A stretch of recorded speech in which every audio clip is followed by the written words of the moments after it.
I'm going to crush him. So. Yeah. Heck yeah. Yeah. Okay. Good to go. Yeah. An hour or so.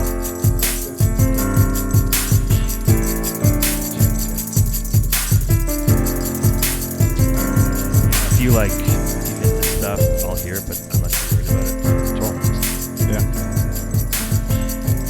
Yeah. Okay. Ian McIntosh, thanks for coming on my show, man. Yeah, buddy. Pleasure Great to be here. Yeah, it's been a while since I've seen you. Yeah. It's good to chat. I was like, when you hit me up on Instagram the other day, I was like, oh, yeah, I'm stoked. Yeah. So I appreciate you coming on, man. It's really cool. I think we're having a pretty good chat for the next hour or so. We were just talking a bit, just kind of spitballing before we started. And you were just quick. You're talking about, I just asked you if you're still living in Pemberton. What's up? So what's been going on recently in your life in Pemberton? You were saying you might have a kid on the way and dad life's going good or what? Yeah, I mean, I'm a dad. My daughter is getting close to 2 years old. Cool. And we've got another baby due in just over a month. Congrats, man. So yeah, life is busy balancing that with career and everything else. But it's been awesome, man. Like, you know, it's a really incredible experience. All the cliches are true with being a parent and being a dad. You know, it's so awesome. So. And so your career, sorry, I skipped that. Your career, you're a professional skier. Is that what you call yourself? That's what everybody calls you? Yeah, I mean, that's what I do. That's for what you do, a right? living. Yeah. No side gigs? No side gigs right now. And you've been doing this. We talked a long time ago about where you're from and kind of how you grew up and stuff. And I think I recall you saying your family's been into skiing forever. Your dad's a guide or something, or was it? My dad did do his guides course way back in the early days. I grew up in Invermere, BC, and that was kind of like, you know, CMH bugaboos and RK heli skiing, Purcell heli skiing were kind of like the first heli ski operations in the world. And my dad was good friends with all the owners of those operations. Cool. and kind of a part of the whole getting going. You know, they were using planes at first and landing on the glaciers. Really? And then they just have tow ropes they'd throw out of the ski plane. The ski plane would go up, I mean, mellow terrain. Sure, yeah. Super mellow glacier, you know, and like tow everyone up like a snowmobile would. Really? And then they'd ski down, the plane would come back down and do it again. Dude, the arms. Yeah. That's a different game. But then they were like, wait, maybe we should use helicopters. So anyway, my dad was a part of that early on. And my family, my mom was a level 3 ski instructor, and family's just huge skiing family. Yeah. That's dope, man. And so, I mean, it's in your veins, it's in your blood, right? Yeah, totally. Yeah. And you started skiing, I guess, when you were like, what, 0? Yeah, I mean, like before I was 2, before I can remember. So I often say I can ski better than I can walk usually. Yeah. I mean, especially if there's been a couple of these. Yeah, right. Those skis and the boots keep you up, right? Totally. I think that's why people can dance so well in ski boots, like Hoji and those guys. Stay in them all day. Yeah. Right? I guess like I've been skiing since I was like 5 years old, but I grew up in a different part of our country. But when you were growing up, I mean, I don't want to get into a big history lesson here, but you started skiing when you were like 2, you said. But then when did you? I mean, you obviously just skied local hills and just kind of did your thing. But when did you start like competing? How old were you when you were competing? You did the big mountain tour, right? Yeah, I did. For me, it was as a teenager, I wanted to be a ski guide, right? And that was the route I was going to go down. And then, I had a couple cousins living in Fernie that were getting shots in Powder Magazine and whatever else, and they were kind of a big influence on me. And at that time, I was huge into ski movies and stuff, and it was just kind of a natural thing. Somewhere along the way, I got convinced to move to Whistler by Pierre-Yves LeBlanc and Ryan Oakton. Oh, right, those guys, right? Yeah. I met those guys I knew Oakton from when I was a kid ski racing, but I met those guys all in New Zealand one summer, and I was just down there skiing, having a good time. You and Oakton are like the biggest skiers I've probably ever met. Totally. Yeah. McNutt is actually like our size as super well. Tall. Yeah, right. Yeah, okay. But anyway, those guys convinced me to move to Whistler, and they're like, dude, you could probably like make it as a pro skier if you lived here. And so I gave it a go. I was like, hey, why not? When was that? Like before the 2000? Like 2001 is when I moved here. Right, okay, cool. Yeah, sweet. And I was like, you only live once. So, and then sure. did the Freeride World Tour. First couple years, not a lot of success. There was moments of glory, right? Yeah, like moments of like, okay, you can hang, but you just gotta like stay on your feet and maybe. And then 2004, I got second overall on the tour. Dope. 2005, third overall on the tour. Won some awards, the Sick Bird Award that was going on that. Yeah, right. And that was Sick Bird was only in was that where that was only at one resort, right? One competition? No, they would do it. They started giving it out at every comp. Okay, and right. so you had an opportunity to win it at every comp. Right. And, but yeah, anyway, that led down the path of filming with TGR and all these other film production companies I work with. And here we are. You've been with TGR like the whole time, right? Yeah, since like my professional ski career started in 2006. So like, yeah, even though I was doing well on the world tour, wasn't making any money. Right. I was like, I need to podium so that I can buy a plane ticket and get to the next comp. Right. You know, like, to get home. And I was living living in a closet here in Whistler at the time. But yeah, I started getting paid in 2006, and that was like the year I filmed with TGR. Cool. And yeah, I've been with those guys ever since. Filmed with a bunch of other companies too, but still filming with TGR. Still filming with TGR this year. Yeah, dope. 15 years later, you know. Man. So it's the longevity of some people's careers is cool to watch. Like there's lots of guys in Whistler that I know just from working for Whistler Blackcomb and meeting you guys back then that you're just some guys that just can hang for a long time. Some people come and go. Yeah, for sure. But like yourself and Ab and even Douglas. I mean, Douglas has been hanging for. I mean, the guy's still doing cool shit, right? And he's did like, a D spin this year. He's like 70 or something right now. Yeah, I think. Sorry, Mike. Yeah, I think he might be 70. He did a 70-year-old D spin this year. The guy, he looks fantastic for a 70-year-old. But my thinking is, and sorry, I don't want to bring this up a ton, but like I'm gonna bring it up, but it feels like as a big guy. Like it seems like the small guys had a little more longevity. Yeah. But as a big guy, if you stay in it, like you just have that stomping power and just like that power to get through things, right? Like it's less bounce, you know? Yeah, you know, it's kind of funny. I've thought about this over the years of like, how am I the one that's still going out of so much talent out there when really I'm not doing anything fancy. You know, you know, before the world tour, I used to do flips and stuff off cliffs, but I got into the world tour and at the time Hugo Harrison was winning everything, and I was like, I got to ski like that guy. All about stomping, no backslaps. Nothing, yeah. Right? And I was like, I got to ski like that guy, and it kind of changed my skiing in a lot of ways. Probably for the best though at the end of the day, because you know, here I am. But I've thought about it, and I think it's just because like, you know, I'm not fancy, and so I keep it simple, but you know, it's fast, aggressive, stomping kind of skiing. It seems like it seems like a metal song. You know, I'm like, oh, like you have you had one segment in TGR. I can't remember the song is, but it's a fucking epic song. It just looks like it just gets you going. There was a Richard Perman segment that I saw with a great song too. Yeah. And I'm just like, you just see people like just the way they can just. The mountains own you, but the way you just kind of own the mountain sometimes as a big guy, it looks good.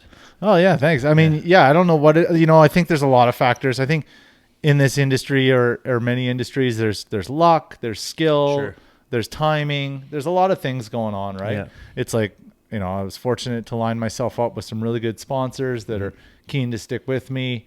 You know, there's so many different factors. Like, you know, if you think just being a good skier is all you need to do in this business, you're so wrong. And that goes for so many other businesses too, not just skiing, right? But you know, here I am so many years later and it's still going. I think a big factor too is TGR is very family. You know, like you get in with TGR, and as long as you're willing to step up and keep throwing down as hard as you can, they're going to continue to film you and stick with you, because it's a family vibe. So yeah, there's so many things that contribute to the fact that I'm still doing it. And you know, I think, you know, one of the big things too is my willingness to kind of evolve as a skier. And say you're willing to do things and like just always be around and put the effort out to get stuff done. Totally. And like, you know, realizing that like it's, you know, it's not the company that you're sponsored by, it's the people that work for the company that you're sponsored by, and working with those people, and you know, all these sorts of things. You know, I went, you know, this year I got back into the helis because all the heli ski lodges were empty because of the pandemic. So I was like, I'm going to take advantage. But, you know, up until that, I've been doing several years of just foot powered stuff. Trying to switch it up. And yeah, just kind of always trying to evolve a little bit and do stuff to keep myself inspired. But also to kind of keep everyone that supports me inspired to keep doing that. So yeah, it's cool. And I think there's things like you mentioned timing before, and I mean, my history in skiing as far as the industry goes is probably around 2007 when I started working in the PR team for Whistler Blackcomb. I met you guys, and I feel like there was a day there. There was like a few years that was the day. There was like things were popping off, and there was money coming in, and if you were in it at the right time and your career was getting up there, as long as you're willing to hang and keep doing stuff, and you're a bit of a mentor now, I'd imagine. Totally. So your role has probably changed from having to huck things and do crazy shit, which you still, I don't just huck like haphazardly, but like I mean, this thing with Lucy did a while ago, I'd imagine there's like a mentorship thing. I met with her because she's pretty badass. But you're there as like, you're also bringing up the younger people too, right? They look Totally. There's so many different facets to it for sure. And like one of my sponsors is the North Face, and they have like a huge team. It's very diverse. There's a lot of young people. They really rely on us older team members to be mentors to the younger people. And if you can take on that role, then they're stoked, you know?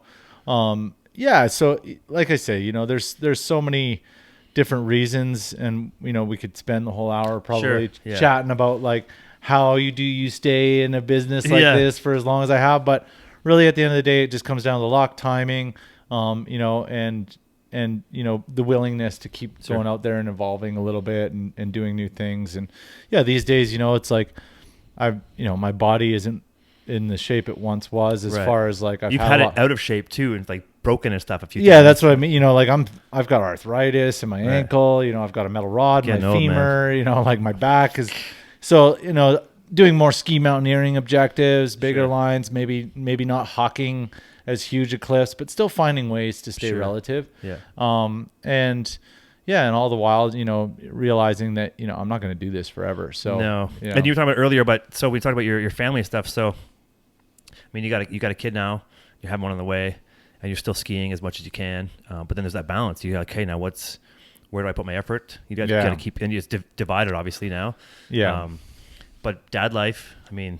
I find, it used to be, what I do is a very selfish thing. It is at the start it is. For sure. Well, and it continues to be, as much as I don't think of myself as a selfish person. Right. It is a selfish endeavor, and realizing that is like half the battle. Sure. Yeah. But so when I'm out working, filming ski movies and whatever else, that's the yin, and then the yang is when I come home. Right. And it used to be I come home and I ski every day. Yeah, I saw you. Still, yeah. It's like there's no end to the. I just am constantly always in the mountains doing it. But now it's like, okay, I just was on a work trip. Now I'm home. Time to be with my daughter and my family and my wife. Yeah, I saw you out biking yesterday the other day in front of your house with your kid on your Instagram. Totally. Yeah. It's like you're a dad, dude. Yeah, and you know what? Like, life is all about like chapters. Sure. And evolving and growing, and I'm totally content and happy when I'm just hanging with my daughter and we're outside teaching her how to ride her bike or whatever it may be. Like I'm just as happy doing that or more so now than I am on a fat powder day on the mountain with the boys, or in the backcountry, whatever it may be. So it really is, this is all coming down the pipe for me in my life at a time where I'm 100% ready for it, embracing it and loving every minute of it. Right. I'm sure like kids that follow what I do that are in their 20s are like, oh, dad life boring, yawn, blah, but like they'll get there. They'll get there. And, and they're at a different, I remember when I was in their stage of life too, and that's the beautiful thing about life is, is that it is always changing and it's always evolving, and we should be always growing as human beings. Yeah. I think it's cool to see, sorry, I cut you off. No, go. It's cool to see when you talk about bringing young people up too, and not skiing, snowboarding, basketball, car racing, whatever it is. You, if the older generation can guide the younger generation, then the kids who are watching that still get to connect with you, but their inspiration might come from these kids that you're helping out. So you're helping to fuel every mentor in every sport's helping to fuel that upcoming, because it's not just about the people who are younger, it's the people who are older, giving them some guidance. Oh yeah. And it's like these 16-year-old kids that are on the Whistler Freeride team right now that are just absolutely sending it. Jordan's like a little mini gap now. Yeah, and like, and they're like, I realize like, oh, these kids are actually following me. Yeah. And then I reach out to them and say like, wow, dude, like so impressed with what you're doing. And they get back to me like, dude, I've been following you forever. And I'm like, well, yeah, I've been a professional skier since you were 1 year old. Yeah, so right. Yeah, if you've been following skiing your whole life, so it's pretty funny. Like, there's all this youth that's coming up. And when I think about it, I'm like, wow, these kids were like between 5 years old and 0 when I started professionally skiing. And that puts things in perspective. It's like, well, I've been doing this a long time, but this generation of kids has grown up seeing what's possible, and now they're taking it a step further. Dude, and that's part of it, right? Yeah. It's like, I follow skiing a bit now, and I I didn't get to go up on the last day of Whistler Blackcomb this year, which is a bummer. But I just, you just see now every little clip is like you see somebody doing something awesome all the time. And they're just like everyone talks about peak chair and this whole this Whistler thing, and just like the last like month. It's just been crazy. Dude, I don't know It's what's bonkers. going on. Speaking of last month, so if anybody's watching this 2 years from now, 2021. Yeah. But like, it's March or it's April now, I guess. But these things like, and it's been talked about a bunch. I'm not going to dwell on it much, but just the progression is crazy. It is, and it's awesome to see, and I'm so psyched that these kids are doing it. I'm scared for them. Sure, yeah. I mean, you've been through some stuff where you've broken legs and backs or whatever you got on him. It's dangerous stuff, right? But at the same time, I'm super psyched to see the talent that's coming up, and pretty cool to be a part of their inspiration when they were growing up. So that's cool. So let's move away from skiing for a bit. But I mean, you've been doing this for a long time. What do you do? Do you try to stay in shape? Do you work? You just ski and just mountain bike, and do you do anything else to stay in shape? You go to the gym or anything like that? I do. I have a home gym. Oh, cool. Okay. I used to go to the gym a lot, religiously. Yeah. I find my time is very limited these days with being a father and everything else that I got going on in life. So I don't work out as much as I used to. But I mountain bike a ton. Sure. Yeah. And in the winter it's ski touring all the time. And then, I hit my garage gym the other day and I try and get in there, a few times a month kind of thing. Do you do things specific? Like you said, you've got like rods in your leg and stuff, or you have rods in your leg, right? From your femur? Yeah. Femur snap. And then any other metal? Any other things? I got some screws in my ankle. Right. Yeah. Okay. Yeah. So those flare up? Do you have to keep working on that stuff? Or is it kind of Yeah. It's a constant maintenance thing, or else it just like my leg will lock up on me. Right. I did so much soft tissue damage to my quad. That's really like there's like just a lot of scar tissue in that muscle. So that needs constant maintenance. My ankle, I've done some other things in my life to really actually improve my ankle. Because I don't really have any cartilage left in it. So I'm getting like arthritis at 39 years old in my ankle. But going vegan actually really has cut all the inflammation out of my body. I used to get like crazy swollen ankles when I fly or go to warm climates or anything. And all that's gone. There's no more inflammation in my body. And that I've noticed that my ankle feels good now. It's interesting because I've talked to some nutritionists before on this podcast, and people who, especially Mark and this guy Christian Manietta, who's like a endurance athlete and a trainer. He's talking about vegan and vegan versus meat and stuff like that. And there's always that debate of like performance levels when you're vegan and performance when you're eating, meats and the proteins and the kind of complete proteins. But when you're a vegan, it's for health reasons more than it is for like is it a mix of like health and like what's the word I'm looking for, like performance or environmentalism. Environmentalism. Yeah, right. Like, so I will be completely honest. I went vegan for my health first and foremost. Okay, cool. Yeah. But mainly for my health linked to athletic performance. Okay. So all the science that I'm seeing that I would count as legitimate is pointing to the fact that like when you're on a plant-based diet, your vessels become elastic. Okay. Like they naturally are when you're first born. Okay. On a heavy meat or animal-based diet, your vessels become very rigid, right? And so when you work out, when you exercise, or when you're performing as an athlete, you're trying to get oxygen to your muscles. Yeah. And your body, all your vessels able to dilate much more, means you can get more oxygen to your muscles, perform better. For sure, yeah. Right? Easy basic science. Yeah. And it's hands down like that's the truth. Anyone can debate it all they want, but that is the science. Yeah. You see the Canadian Food Guide now, they're like recommending a plant-based diet or more plant-based diet. Right. Most doctors who know what they're talking about will also recommend that like the best way to live longer and feel better and look younger and all these things is a plant-based diet. Right. So, my health, first and foremost, athletic performance, bonus that environmentalism, because I am passionate about protecting the environment. Of course. Even though people will call me a hypocrite till they're blue in the face, but whatever, we're all hypocrites. We were all born in this society. At least I'm doing something. I'm not just trolling around on the internet, hating on people that are trying to give a crap, But anyway, aside from that, and then there, as you become a vegan, I've been vegan for like over a year and a half now. Okay. And Right.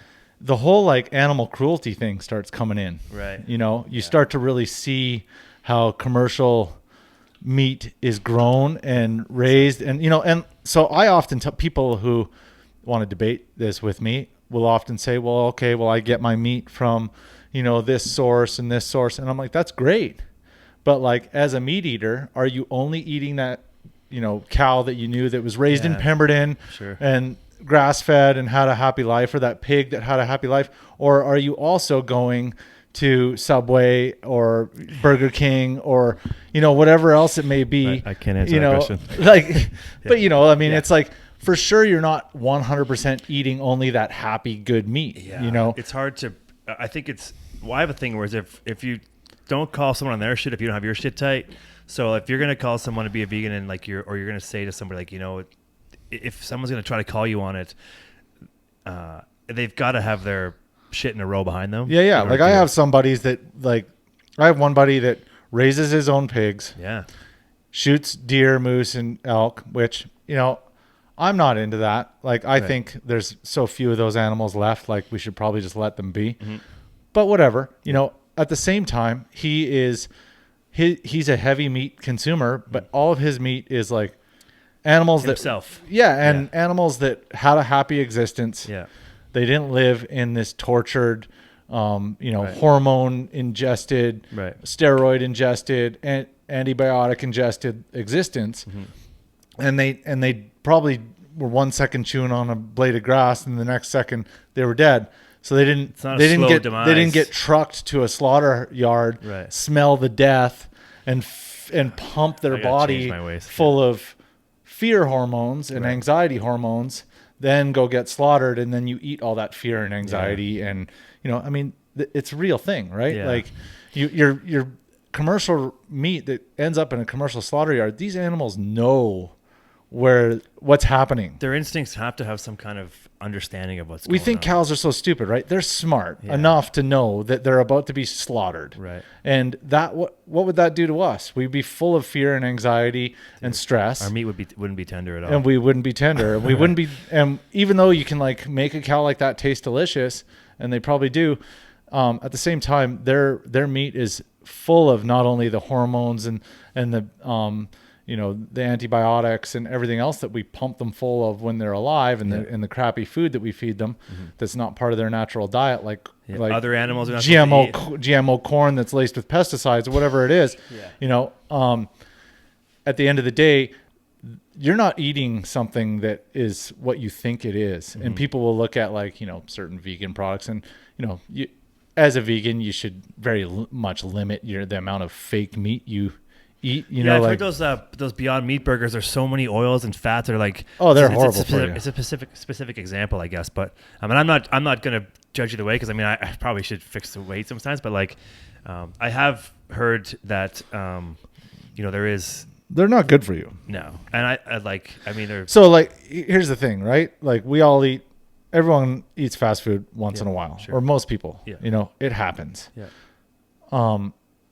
I have the occasional Beyond Meat burger, but I have it knowing that this is not a one-time thing. It's like somebody eating a chocolate bar, like in that Spain, where it's not good for you, but you have it once in a while. Yeah, and I know that it's not healthy. I know that it's probably in many ways less healthy than the beef alternative. Right. But it is significantly, by like the power of 10 or 20, better for the environment, right? So at least, and I'm not contributing to the torture and demise of some helpless sentient being, right? I can't believe these words are coming out of my mouth. I grew up eating 3 meals a day meat. I was a guy who like goes out hunting and stuff when I first met you. I was the meat lovers pizza guy. Sure. And my parent, when I was a kid, I didn't like vegetables, and no kid likes vegetables. But like, when I'm hanging out with my family now, my parents are like, how did you become the one who's a vegan in this family? Because it's just, I was the least likely candidate. Right. I think the one thing that what has me is on this thing is like, we have to be aware, but I guess there's the idea of like preaching about it and just trying to live your life and doing the best thing and maybe inform people, but like, I think what happens, people get like when there's when they're being attacked or something, like, you know, and you're like, by hey, like a vegan that's like sure. super preachy, or the about opposite, where someone's like, I hunt my own meat, so don't shit on me for this. Like, yeah. I think we're talking about extremes that On just both don't sides. get along. You know what? Most people I have this conversation with that it usually, not always, but usually starts with them asking me about like what it's like being vegan and have you noticed anything? And so then the conversation kind of goes the way that we've gone here. Right. You know, but my 100% message most of the time is like, you do what's right for you. Yeah, for sure. You know, and I wouldn't say that a vegan diet is good for everybody. Yeah. And I'm not going to tell you that everyone should be a vegan, but I would say that having more of a plant-based diet in your life, you'll feel better, you'll live longer, you'll perform better. Mm-hmm. It's basic, it's better for the environment and all these. So like, regardless of whether you want to like go down the road of fully going down this path, or if you just want to say, I don't give a crap about anything you have to say or whatever. That's everyone, like each to their own, you know, like I'm doing me, you do you, and that's fine. And I'm not trying to like preach. I'm just explaining like what's working for me and where I'm at in life. And I wouldn't preach that on anyone, but also the things that I've been talking about in the last 5 minutes here or whatever, these are the things that like when you go vegan, you really start thinking about. Yeah. It starts to become more conscious front of mind. And it's the picking points people want to get at you about. Totally. I don't want to get into a part where like you and I are like trying to figure out. Yeah. But like, I agree. There's like, do your own thing. I think just being conscious and being aware and being humble of what you're doing in your life and eating and stuff. And if you want to eat meat, I mean, I eat meat, but I definitely don't eat as much as I used to, but I'm not as aware of. I try to be where it's coming from. I'm not totally aware of where it's coming from, but like, I think that I think if it works for you, it works for you. And there's people like Jordan Peterson, or people who eat only meat because they have immune disorder stuff, and it's like they eat meat and water at every meal. Yeah, and that's they're on like a keto diet or whatever. Super extreme. Yeah, right? I think the extremes are where we're finding troubles. You know. And you know what? Like everything. 100%. I mean, everyone should do their own thing. I think really at the end of the day, what we all have to realize is, you know, it's kind of funny, like this whole vaccination debate that's going on right now. But like, you know, we live on a planet with 8 billion people, right? That we have to realize that that's the case. Yeah, for sure. You know, this planet is got a finite amount of resources. Yeah. And our population continues to grow. I'm contributing to it by having children. Yeah. You know, but at the end of the day, our society, for it to continue to exist, we've got to change certain ways of doing things. Yeah. I think the way we farm is huge. If anyone's had a chance to see Kiss the Ground, the Woody Harrelson narrated documentary, it really explains like the problems within our farming. I'm not just talking about like meat agriculture. I'm talking about farming monocrop agriculture, like these massive farming on the grand scale, and the amount it's contributing to the carbon in our atmosphere. Sure, yeah. Tilling our fields is contributing so much carbon to our atmosphere, right? And having a field that has like a ground cover crop on it. Well, what's that thing where they're saying that I saw this yesterday on Rogan's podcast. He's talking about they're saying by 2050 the nutrients in our soil won't be there for these big farms and then grow shit. What's happening is we're tilling our soil, then all the nutrients blow away.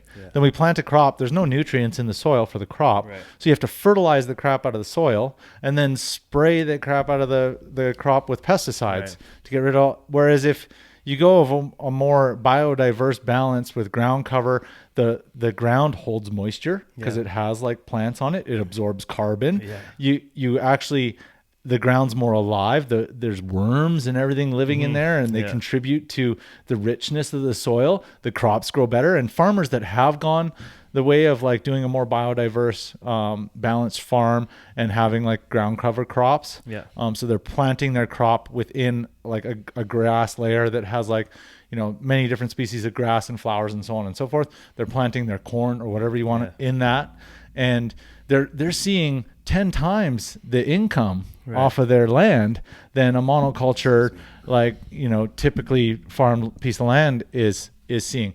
The reason I'm going I went down this path is really to talk about like fixing our farming practices is first and foremost. And if we fix our farming practices, then cows are no longer the villain. Right. They become part of the whole process where in between when crops are growing, the cows are grazing Right. and fertilizing the land. Sure. And the sheep and all these, so they become a part of the whole balanced ecosystem of the farm versus right now where the cows are over here, they're the villain right now, or they're villainized by vegans right. and people like vegans. And then, cause they're horrible for the environment and it takes huge amounts of land to grow them and right. they contribute all this, all these reasons. But really at the end of the day, it's like, if we figure out our farming, our carbon emissions are way less. Like they're figuring that a majority of our carbon that we're emitting on the planet right now is coming from our farming practices. Wow. So I didn't know that. if and that's not, I'm not talking about cows. I'm talking about tilling fields. Right. And the fact that becomes a carbon bomb instead of a carbon sink. Right. Okay. And so anyway, without getting too deep in it, Richard Bronson's talking about like lab grown meat's going to be the way of the future. Yeah. And so I honestly think that down the road for all the meat eaters out there, when you go to a fast food restaurant, you're going to be getting lab grown meat. Yeah. Meat that an animal never had to exist. They grow a cow without a head. Just like not even they just grow hamburger meat in a petri dish. But they would have to get that from they'd have to get some kind of they'd have to get they just get source, the cells, like stem cell types, whatever it is. You can go to a cow you go to a grass-fed cow farm pull some cells off of them, and you can grow any kind of meat you want in the lab. Yeah. Right? This is becoming cheaper and cheaper technology. Yeah. This is going to be how the meat eaters of the planet continue to eat their meat in the future. Yeah, right. And then there will be super bougie meat where it's like grass-fed. This cow actually existed and it had a good life. Well, yeah. And you're at a steakhouse and this costs like $100. The real cows, now the Kobe beef of cows. It's just and so I think that is more like, I don't honestly think it's realistic to think the whole planet's going to go vegan, right? Or plant-based. I think it's more realistic to think that we're going to figure out new and different ways to fix our farming practices. That's going to vastly improve the whole circular system. And things like fast food restaurants will just go to lab-grown meat because it'll become so cheap. They won't have to worry about the land and the farmers and the slaughterhouses and all that stuff. It'll be huge labs. Yeah, they'll be huge labs, but it'll be like look at Beyond. Look at Beyond Meat's factory. I'm sure it'll be something similar like that, right? Yeah. Where you got a bunch of scientists in there with petri dishes. Like that's what's going on at Beyond Meat, right? Yeah, right. And they're like concocting this like plant-based. It's like potato starch and canola oil mainly. Yeah, I think there's oils for sure in there. It has like a bunch of canola oil is horrible for you, right? Oh, so like it's starch and canola, like it's not good for you, right? But it isn't. It's not. I mean, if you're trying to get away from, I'm gonna probably move on to different subjects soon. But like, yeah. But I guess it's just like you take the harm. You're trying to take the harm out of what people think we're doing to animals and like the planet. Yeah, and because it's just so mass. Like we're producing en masse to make it cheap, which inevitably just creates waste. So if I would guess that if all we were doing is producing for what we needed as humans, it's all we were producing, not producing any waste. Like grocery stores throw so much meat after and stuff. Totally. Like, and I don't know what the scale is, and I'm just putting it out there, but if we could produce with only what we need, this might be a different conversation. Yeah. But we're not. We're producing fields and fields to keep the cost down, to keep it cheap. We're throwing away so much food. I don't even know what that number is. The waste is huge. But it's got to be astronomical. It is. And so anyway, as someone who's passionate about the environment, and I get into this conversation a lot, it's like, listen, we're all hypocrites. I get it. I'm a hypocrite. Call me a hypocrite. That's fine. I have a truck. I have a snowmobile. I go helicopter skiing sometimes. Total hypocrite. Yeah. But at the same time, I'm not talking about like everyone changing their life tenfold from where they're at and needing to completely be a different person and only ride their bike to work and be vegan and all these sorts of things. I'm talking about like, look at all the ways we're being inefficient in the way we do things, from our farming, from producing our power, whatever it is, the way we eat, all these sorts of things. If we just work on making our society more efficient, it's going to solve a massive amount of our issues Yeah. in the world.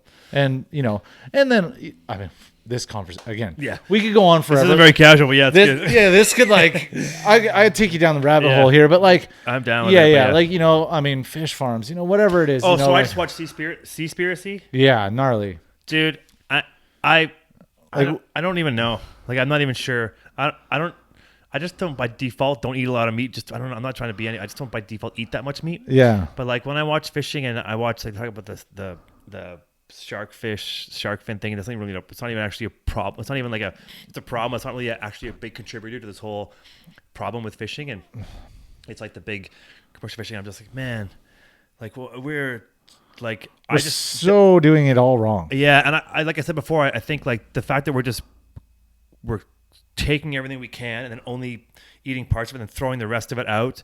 I think to me that's when I watch that. To me, it's this mass collection with not enough consumption. We're collecting way more than we need to just to make it cheaper and all the cost just gets passed down. And I mean, you watch the recent David Attenborough documentary or whatever it may be, and really all we need to do is kind of what we're doing on land by making national parks. Mm-hmm. We need to make the same in the ocean. You said 0.1% or something like that is protected? Well, I think it's more than that. Yeah. It's obviously dramatic effects. It's 30% of areas of the ocean that actually produce life, which is usually coastal areas. But again, 30%, that's not even a lot when you consider you look at failing grade, dude. You can't even finish kindergarten with 30%. If we took 30% of BC's coastline and made it protected that you can't fish there, then the fishermen would actually do much better because there would be a place where the fish could actually increase their numbers, and the fishermen could go catch them where they're allowed to fish, and everyone would do better. That's the thing is the way we're doing things is hurting everyone. It's hurting the fishermen because there's no fish left. It's hard to stop momentum. It's hard to stop the runaway train without any brakes, But anyway, super casual conversation. Yeah. Well, okay. But speaking of science, that kind of stuff, I guess I'm totally just gonna take us out of this conversation right now. But it is an important conversation. But I'm not a podcast that's going to try to solve these problems, and I think we all have to be aware of it. So I think I'm not ignoring it, but I think there's a time and place for these conversations. It needs to be talked about a lot. Totally. But I also think that people got to tell jokes and laugh once in a while too. But I agree 100%. And you know what? That's the thing, right? Is we can go down this rabbit hole. It's a little too serious.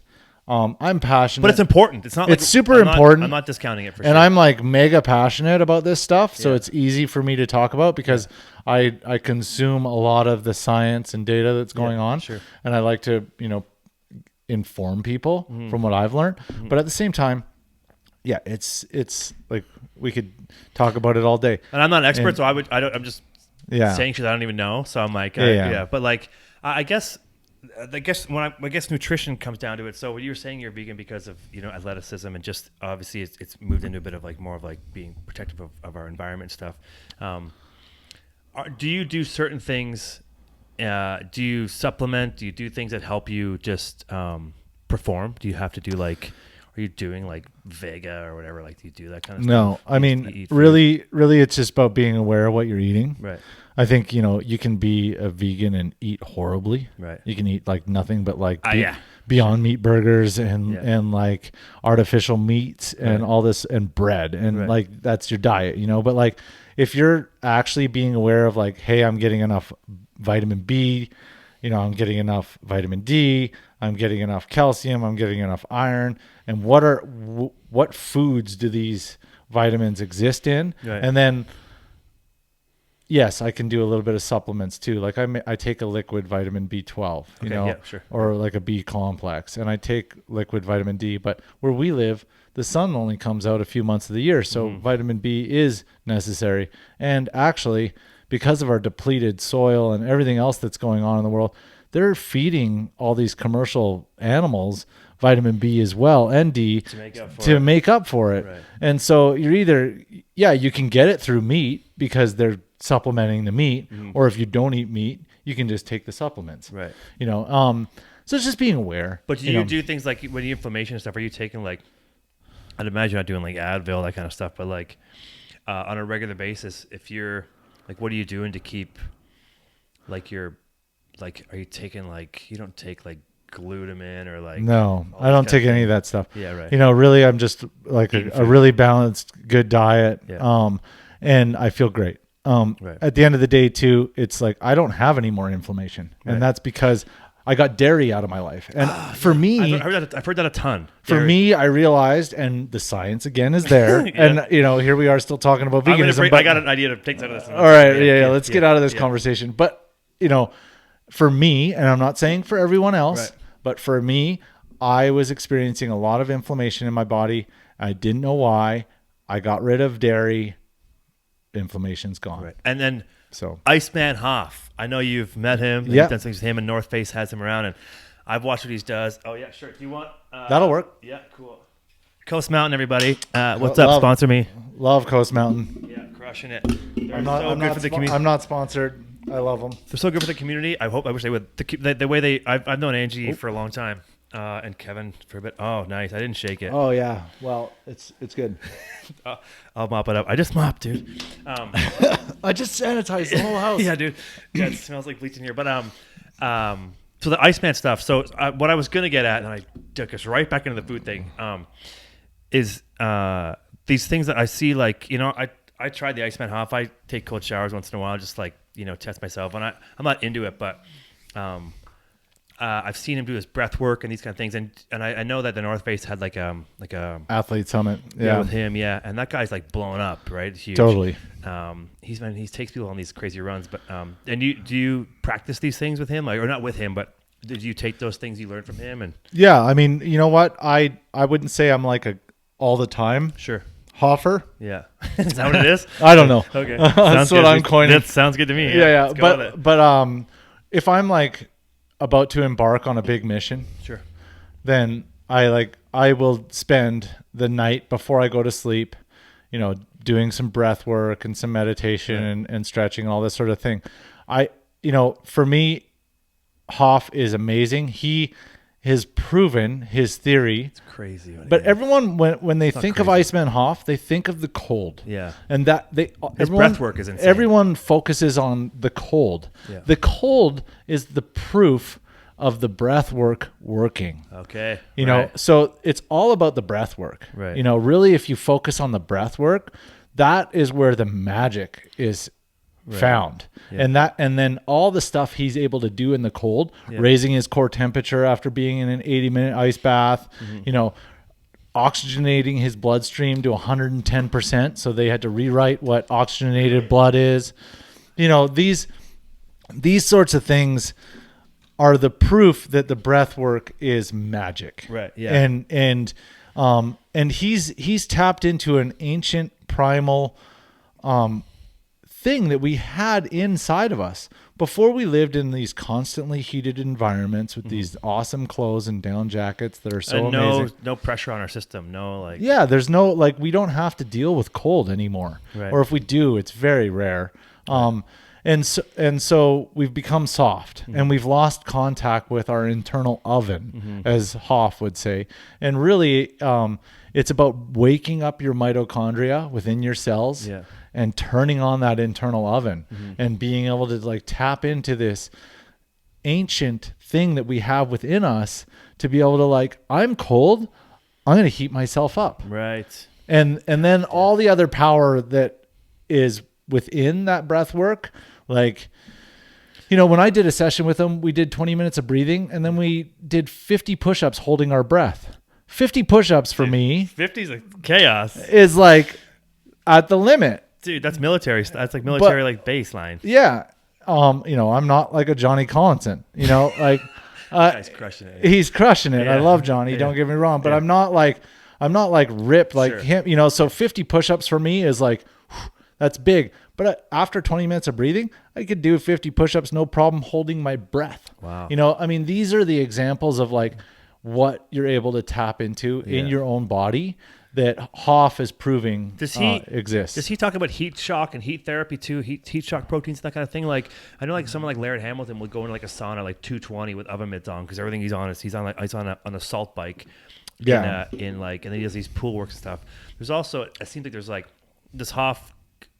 I'm not trying to promote Hoff, but like, do you ever think of those? Do you ever experiment with the heat side of it all, like the hot cold stuff? Yeah, I do, and I think my belief, and this is just my belief, I'm not like quoting science here, but what I believe is you're basically exercising your cells. Yeah, okay, right. That makes sense. So like contraction and dilation of your cells, right? So if you're in the heat, you're dilating your cells, and then you go into the cold, you're contracting them. You're basically like going to the gym for all your vessels and cells. Good way to put it, Ian. Yeah. Yeah, makes sense. And so people that like in Finland or whatever, or in Russia that love saunas, well, it's because they live in really cold atmospheres. Yeah. But they're seeing health benefits from the saunas because they're cold most of the time. Right. And then they're like superheating their bodies, and then jumping in and out of the ice cold and the heat is really just like contracting and dilating your cells. That's like flushing things out of your body. The heat is like sweating the toxins out. The cold is then now washing those toxins off the surface of your skin if you're jumping in cold water. Sure. And then contracting your vessels.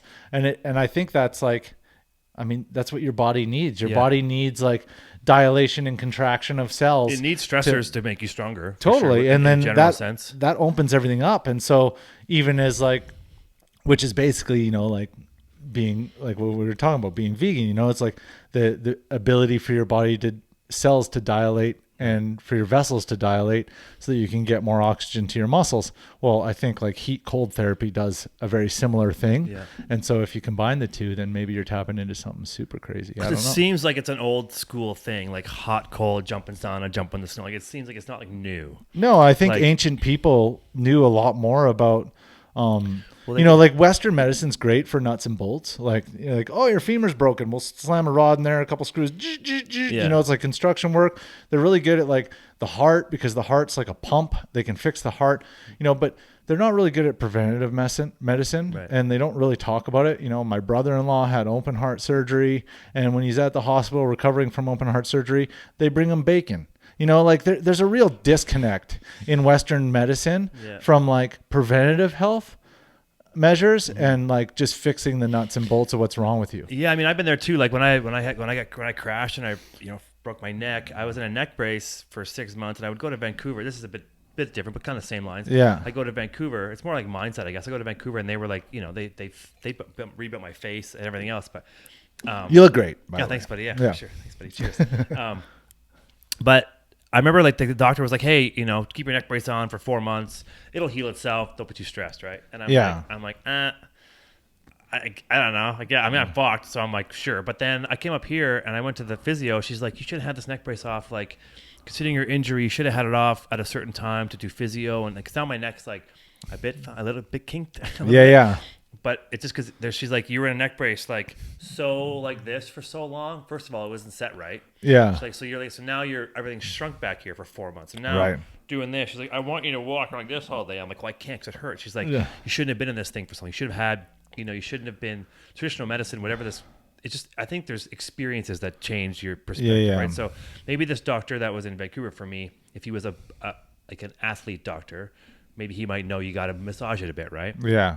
When I come up here, it's people like we work with the Olympic team and Alpine Canada. They're like, you have to keep some mobility going. Yeah, so there is this idea of like, sure, science is great and medical science is great, but there's also experience within where you live and where your space is in life. So, totally. And again, it's like nuts and bolts. Like they fixed you up and sent you on your way. Yeah. But they didn't like advise you on how you're going to fully concussion recover. Support. Like I need to get some concussion support because there's nothing like that, right? Yeah. But I'm not dogging them because they saved my life.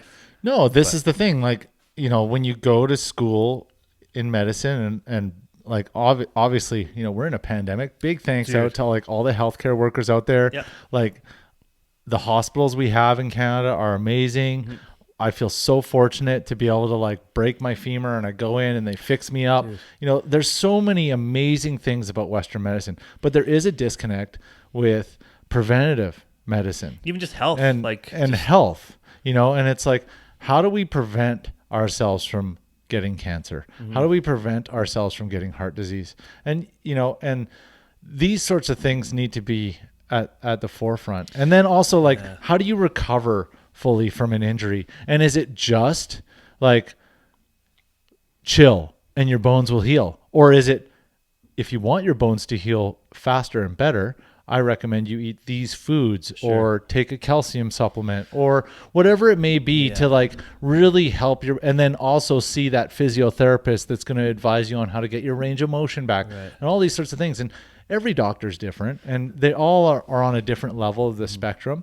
But a big example of where I think there's a huge disconnect is in cancer treatment. And this is a very sensitive subject. Sure, of course, yeah. Super casual conversation. Dude, I'm all over it, but yeah. Stop when you want to stop, but yeah. But like cancer cells feed off sugar in a deoxygenated environment, right? Yeah. And so cancer patients should be on a zero sugar diet and they should be fed alkaline water, so that they can like super oxygen, and they should be doing Wim Hof sessions. Yeah, for sure. Yeah. Like this is where, and I'm not sitting here and saying that I know how to cure cancer or that that's going to do a good job, but there is an overwhelming evidence to the fact that like chemotherapy and radiation therapy, it can fix cancer in the short term, but in a vast majority of people, it comes back years later everywhere in their body and then they're dead. Well, I think they're not told to keep on it. Like some go some will go to a different diet and change their ways, but not everybody is programmed to take that advice and change their they're ways. In for chemotherapy and they're being fed Coca-Cola. Like here, I mean, this is where I think the disconnect is.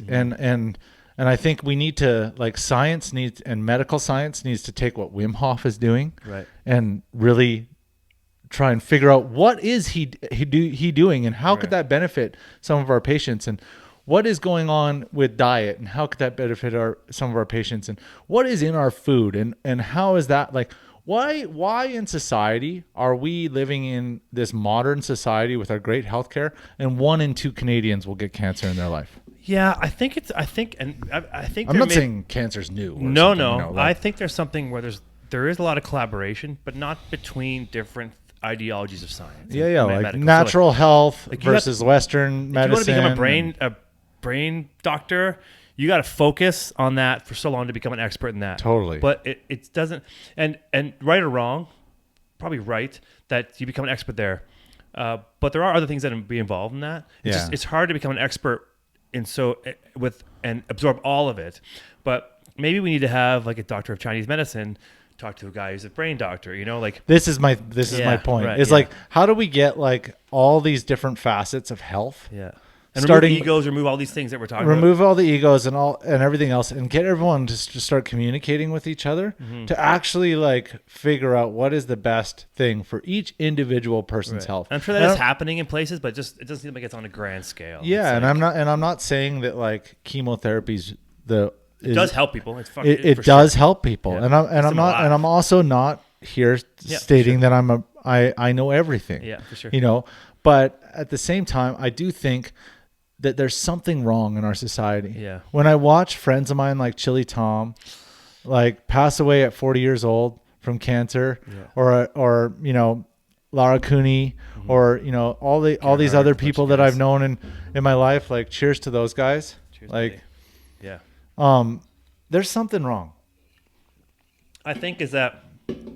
I'm not an expert. I'm just a guy, but there are,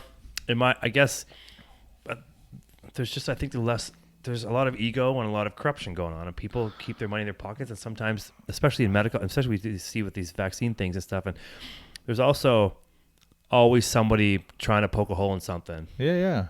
I think we get derailed by these like fights rather than we should just stay on the track and work together. We should be working together. Yeah. It's like this whole thing with the pandemic, there's like so many conspiracy theories going on around it. There's some, I've had friends that I consider good friends come up to me and be like, Bill Gates is behind the whole thing. And I'm like, okay, well, let's think about this for a second. Is Bill Gates looks like he's behind the whole thing because he predicted that it was coming. Right. But did he just listen to scientists that have been telling us this all along? Yeah. That, hey, you guys, we're going to have a worldwide pandemic eventually. We should prepare better for this. Yeah. And Bill Gates was like, you guys are scientists. I'm a smart multi-billionaire guy. Yeah. I'm going to listen to you science. And I'm going to go down the road of preparing for this. Whereas all the other governments in the world were like, that's someone else's problem because I'm a politician. I'm only in office for a couple of years and I want to do stuff to get reelected. Yeah. And preparing for pandemics is not money well spent. It's not. And I guess I think there is corruption for sure somewhere on the way. And there are people who are in it for money and people aren't. But I think it's hard now because the lines are getting blurred. Yeah. It's hard for people to discern that. But I'm also not saying definitively that I know for 100%. No, we can't. Sorry, just so everybody knows. So disclaimer, Ian McIntosh and I, we're not fucking doctors. Yeah, we don't know what we're talking about. We're just spitballing here. We're just also like just concerned citizens of our planet to be like, at least trying to think. Well, yeah, and so like let's go down the path of thinking like, all right, Bill Gates was way ahead of the game on a pandemic coming because he listened to scientists. Yeah. What other thing are scientists blowing the horn about, warning us about that's happening in the world is climate change. Yeah. And we're still in this political debate about whether it's real or not. Or whether politics, science, and religion cannot intersect very well in our lives. No, they don't. They don't intersect at all. And it's because. But, even the Pope says that climate change is the biggest problem that humanity is facing. He's like, okay, you know what? Like, I'm going to listen to scientists here because this actually is going to affect our bottom line. Yeah, but the Pope has put some stuff under the rug as well too in his life. I'm not saying that the Pope is like, anyway. It's not funny. Yeah. I'm just saying that like we as a society, we need to figure out a way to like put science at the forefront of what we are listening to and creating our values around political and quit being over here, get to here. We need to like find a way to like come together. And human beings we're really reactionary, right? Mm-hmm. Like we don't do anything about any issue until it's too late. Especially now in our like this age. Yeah. We wait until there's a pandemic before we think about how we should respond to a pandemic. Yeah. Now Canada is budgeting $1 billion and they're going to build this big lab in Toronto to make shots or vaccines. Get it out. Yeah, what's that word? Vaccines, and it's like seconds. Oh, well, we couldn't budget the $1 billion before to build this so that we're ready when all the scientists were telling us. And climate change is the same thing, right? Like we all need to get on board with these major issues that we're facing as a society. There's 8 billion people and growing on the planet. Dude, it's like kids chasing a soccer ball. It's like 5-year-olds playing soccer. They just follow it in a horde. Wherever the ball goes, they follow it. So it's like, even for example, like something like Clubhouse, this new social media thing. And everyone's just, what's Clubhouse? Is so cool. But it's something new, and we just run from whatever was over here. We change our direction, run over here. Yeah. We got to make sure we're just what are we running? Why are we running from this? We should be meeting in the middle. Yeah, and I think like as amazing as the internet is and social media has a lot of plus sides to it. It's doing us a lot of damage in society. I think people need to realize that like something like Facebook is. They make money off of banner ads. Of course, man. I pay for those ads once in a while. Yeah, and so banner ads make them money by people looking at content. Yeah, people aren't discerning enough of what they're watching. And have you seen the documentary Social Dilemma? I'm not watching that. It scares me because I've heard a lot about it. Everyone's like, have you seen it? They're always like this. That face you gave me. It's like, you should watch it. And I'm like, oh, fuck. Yeah, I should. Watch it. I'm probably all. Everyone should watch it because it really paints a picture about like how we're way more geared to looking at fake news and fake information. We'll engage with that because it's more interesting than real information. Like Bill Gates is like a huge conspiracy guy. He's behind he introduced this whole pandemic, like coronavirus, to the world. You can find that on Facebook and a lot of information that backs that up on Facebook. And people are going to engage with that information because it's way more fun than like Bill Gates was listening to scientists and knew that this was going to happen, so he prepared for it. Like I think, if you think of something like Alex Jones, people like there are things that do become real that we think are conspiracies at some point. I'm not saying you're right or wrong, but there are things that are not correct. Like there are conspiracies that are not. Like we need to be more. Well, there's a aware. lot of conspiracies about aliens. Sure. Oh yes, I love aliens, man. Yeah. love aliens. And so, like, don't get me wrong. Like, Yeah. I'm not going to paint the picture that like every conspiracy is wrong. No, we're saying people need to use their brain a bit and think, and not just blindly not just follow believe everything you see. But there and are like there's someone sent you a link on Facebook and you read it and you're like, you take that at face value as like that's fact. You know? Yeah, I think people have a hard time finding support in their lives too. So once they see they can be part of something, whether it's whatever the topic is, I think they're like, oh, I can get support here, so I'm going to go here. Yeah. Because it's like. I see, I'm disgruntled about something. I got laid off from my job or something like that. I'm disgruntled. So I'm going to think that the government's fucking me over somehow. And then I get support in this group that feels the same way. Totally. And it's also like, like I've quoted a couple documentaries in this conversation. And they could be somewhat. Documentaries are very biased. You have to understand that when you're watching a documentary, that documentary was picking every piece of information that they could to back up their perspective. It's like The Game Changer. Yeah. Which was a huge go vegan film. Yeah. I'm not sitting here saying that every piece of information in that film is fact and that you should take it as so. Yeah. But here's the film has presented some really interesting ideas. Yeah. Dig a little deeper and see what you can find out for yourself. Yeah. And try and fact check every piece of information that you therefore want to hang your hat on. Or if you're not looking at every fact, shut up. Like if you're not shut up. Which is a great way to go. If you're only being willing to accept one side, shut up. Yeah. That's my opinion. And totally. I think, like, you got to be open-minded. Yeah. Right. So. And you got to see the world from everyone's perspective. And I think open-mindedness is something that humanity as a whole really needs to work on. Because it doesn't allow you to be comfortable. No. Being open-minded is like you have to be uncomfortable because you have to learn things. If it's like, you have to accept the fact that like your perspective or point of view might not always be 100% right. Yeah, it's like if you can't find your favorite hat, you'll never wear a hat again. No, you're gonna buy a better hat. It's just it's just simple to say, but like I think people need to be more aware of both sides. And I'm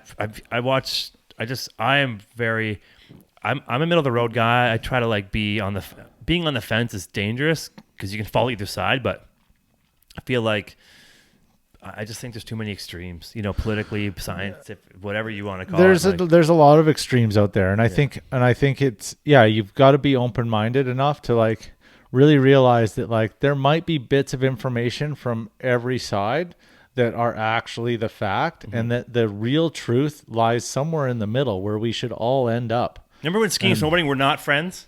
Yeah. And now skiing and snowboarding are friends? Yeah, exactly. It's that kind of like. It took a long time for that to happen. Yeah. A bit of animosity, but now it seems like we're all good. Well, now like pal surfing's like the hottest trend in pro skiing. What skier isn't snowboarding?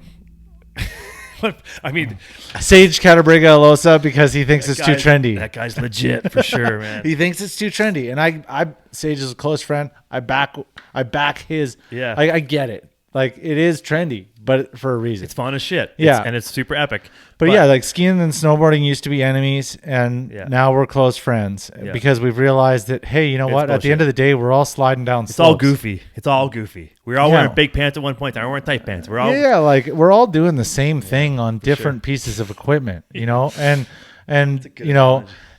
for someone who lives in the same country as someone else to have such hate for one another because your views on how the world works are so different.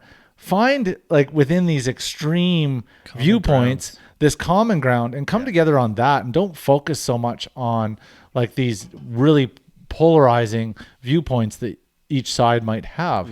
Like where is the common ground? Let's work on what that is and let's get to that place. But it's really freaking hard. Because no one wants to be proven wrong. No one wants to be proven what they think is. I mean, not no one.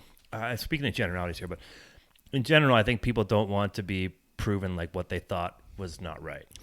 I think there's it really just comes down to ego. Sure. Yep. Like everyone. We can end this podcast right here because that makes sense. Yeah. Like everyone's got a huge ego, and anything that contradicts what they believe is a shot to their ego because it means that they might not be right. Right. I have a hard time being wrong. I definitely do. Like I get frustrated. So sometimes, do I. But like I'm a willing. And to accept. everything I've mentioned here in this conversation I'm open to the fact that I'm not 100% correct about everything. Yeah, for sure. You know, I have my viewpoint. I'm passionate about it. Yeah. But like, that doesn't mean that I'm 100% correct and that I won't accept anyone else's viewpoint and where they're coming from. It's like when people fight about like Dodge or Ford at Tacoma. Yeah, I mean, it's like they're all vehicles that are going to cost you a lot of money and break down and end up in the shop. Let's find something in the middle. Like people who are like, I'm a Ford guy, I'm a Chevy guy. It's like, well, you know, it doesn't matter what you get. It's going to eventually break and you're going to have to take it to the shop. So, you know, at the end of the day, you know, it's like, is that really something worth arguing over? You know what, dude? Hopefully aliens come down and make our vehicles better. Hopefully one day we get aliens to come down and like.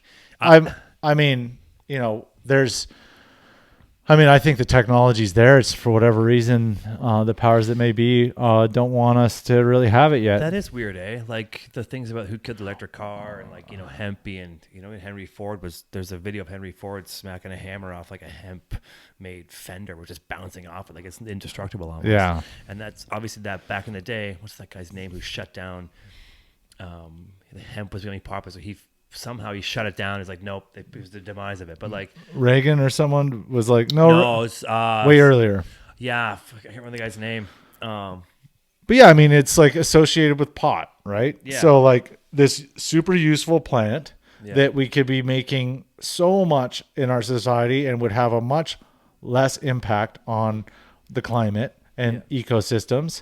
And we could produce so many amazing things from has been villainized because it's associated with weed. Right. But this is what I'm talking about. This is like, it was shut down because, what the fuck? I wish I remember the guy's name. It's right here. It's right there. But because someone had the lumber rights. It's industrial, like it's combustion engine versus hemp almost. Right. You know? And it was more about the business of it. It wasn't about the THC or the idea of getting high from it. Right. It was all about, it was going to impact someone's bottom line. I'll do a fact check and I'll put in the notes later. Yeah. But it's that thing is like you just shut it down because there's also like the idea of left and right or whatever you want to call them or right or wrong or just this side, that side. Yeah. But there was like also influence and people who have power who can just lobby and get things done. That's a big part of our issue too, right? Well, I mean, you look at the way the political system works in our democracy, where we all think that our vote is like the first and foremost thing that counts. And it's like, don't get me wrong, like vote, like that's important. Yeah. That's important. And it does make a difference. But at the end of the day, the fact that like corporations and, you know, people of wealth can influence politics huge amounts is a bat like that doesn't mean we live in a democracy. No. And you know, people often say, here, we're gonna get political now, let's keep this conversation, let's just fucking take this thing into the ground, dude. Keep this conversation casual. Yeah. But you know, people say, I love it, you know, that that regulation is bad and that government control over things is bad. It's like, okay, well, we vote for our politicians. Right. We don't vote for CEOs of corporations. No. You know, so do we want like these CEOs of corporations to have more power than government?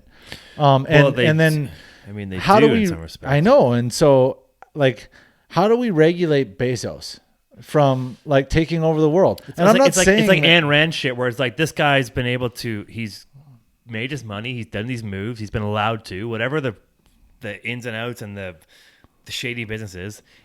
Do we need to tell him to give everybody take his $20 billion, give somebody else? I mean, here's the thing.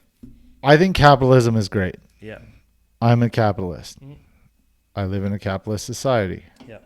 There is flaws. Yeah, for sure. And I think this is the thing, right? Is people are like we live in a capitalist society and that's the way it is. And but like we're married to that and like it's awesome and it's way better than communism or socialism. And it's like, okay, I'll give you that. But understand and recognize that there's flaws in the system. And how can we make this system better? And this goes back to what I started. The conversation is like, if we're not growing as individuals in our lives, if we're not getting out of the way of our ego as we grow as human beings, if we're not evolving as human beings and trying to learn and become better as we grow, we're taking up too much space on the planet. I agree.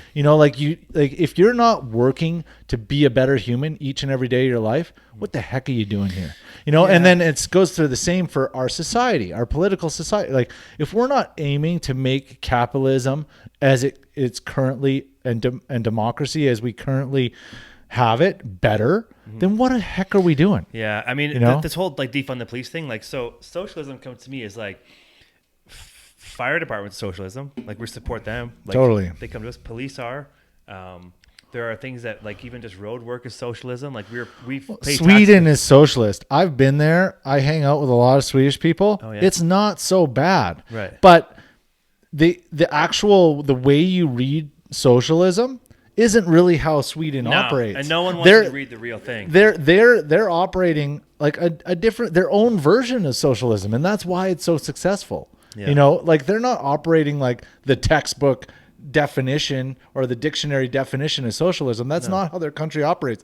They've tweaked it to how it works best. Yeah, because there are downfalls to every kind of political system. Totally, and that's what we should be doing as a society. Like, there's elements of communism that could even be looked at as like, socialism almost. Communism is a little bit of socialism involved too, right? Like, totally. Yeah. And there's elements there that like could potentially help our society, right. But we're brainwashed into like, that's bad and this is bad and I'm angry. People who are at the top don't want it. So people like Bezos, those guys don't want it because they're like, I can't. Well, it regulates them. Yeah. And so Bezos, instead of being worth $180 billion or whatever he's worth, he's going to be worth like half that. Which is still fucking legit for money, but who needs more money than that?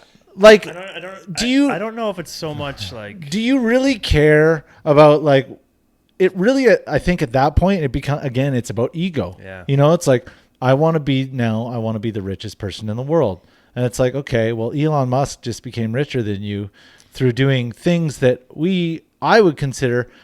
I'm not saying Elon Musk is a saint, but he's trying to change the world and make it a better place.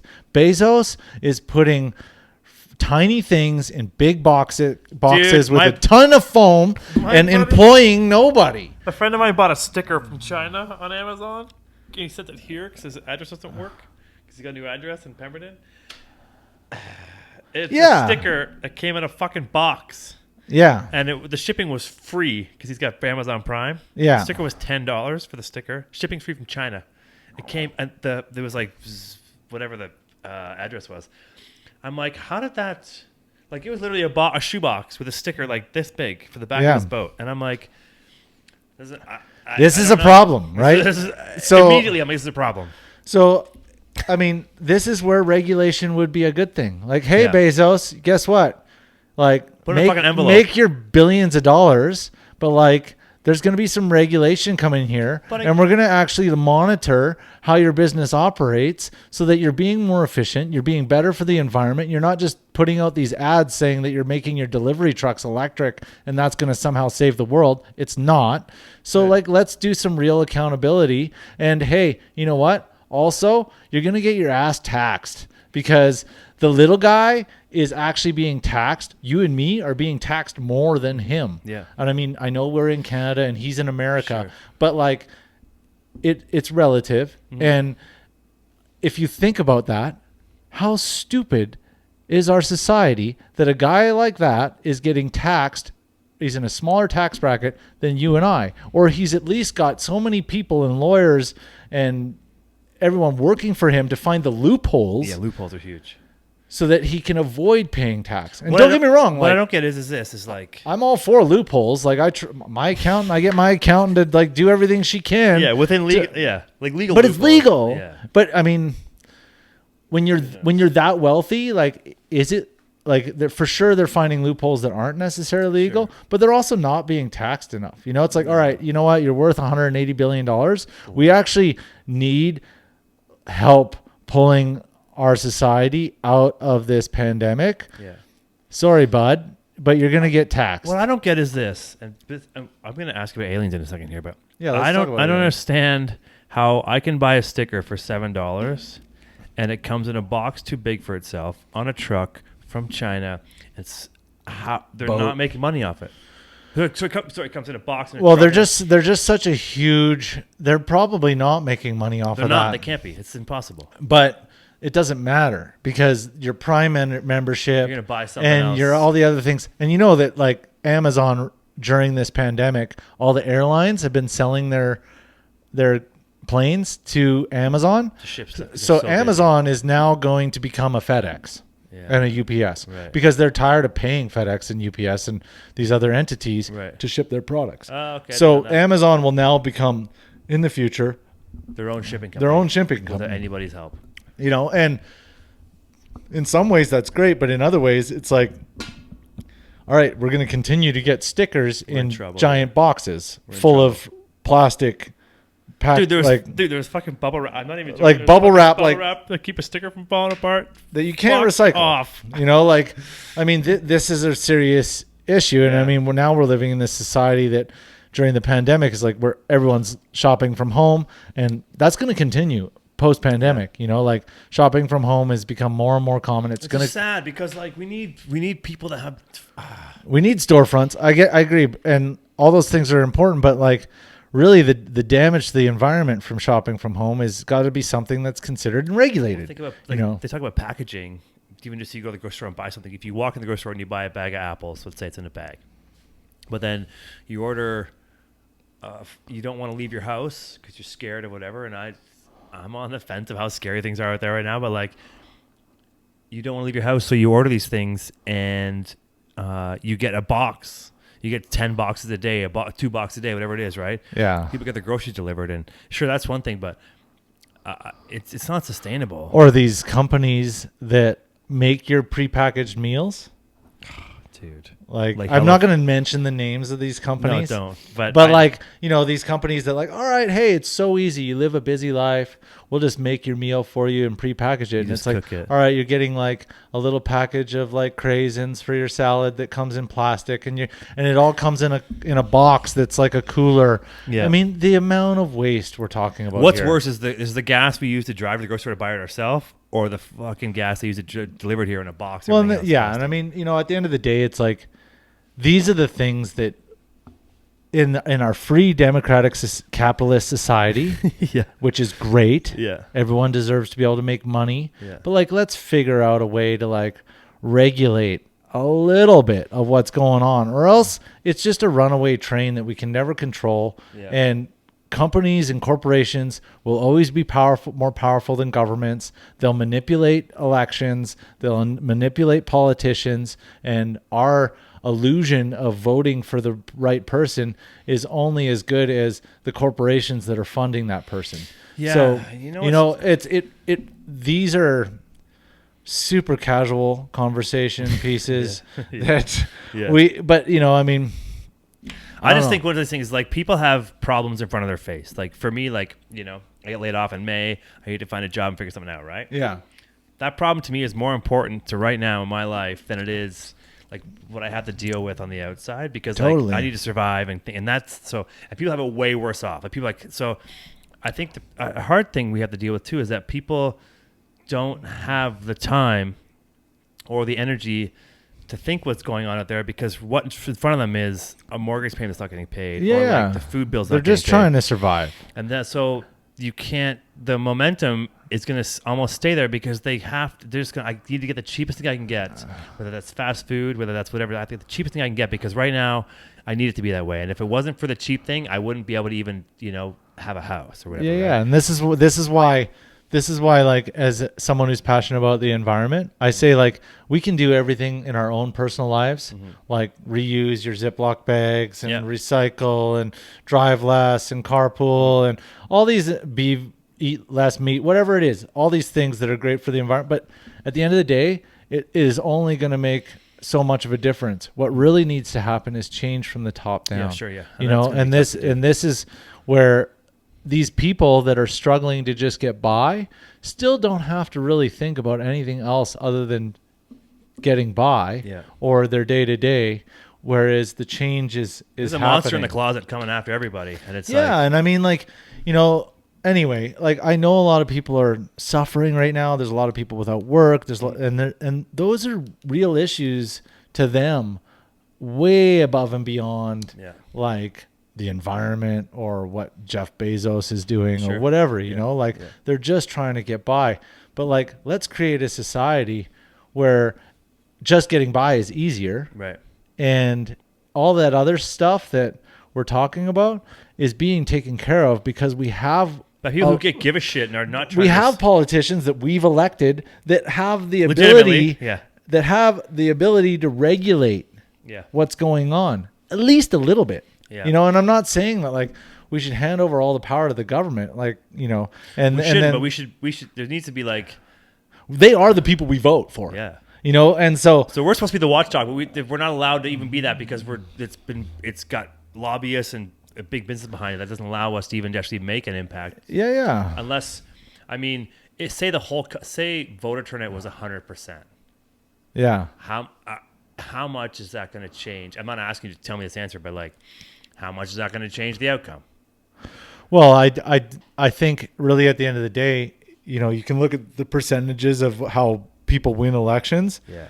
And, you know, it really depends on the demographic that's not voting. Right. And the population of each province and everything else, it's like has different weight to behind it, right? Yeah. And I mean, I really think that the more we get young people to vote because they care about different things than the baby boomers that are at the end of their life care about, which they're, you know, And they're the concerned politicians- about and the pensions and Yeah. you know, these other things and, you know, whereas the youth are concerned about their future, Sure, the future yeah. of the planet, the future, you know, and I'm not saying that like that's going to necessarily change everything on its own, but I do believe, and I have a lot of hope that as a society, you know, we're very short-sighted. We live very short lives as human beings, and we don't have the ability to look at the world from like a multi-generational point of It's view. impossible for us to do that. I mean, it's really hard.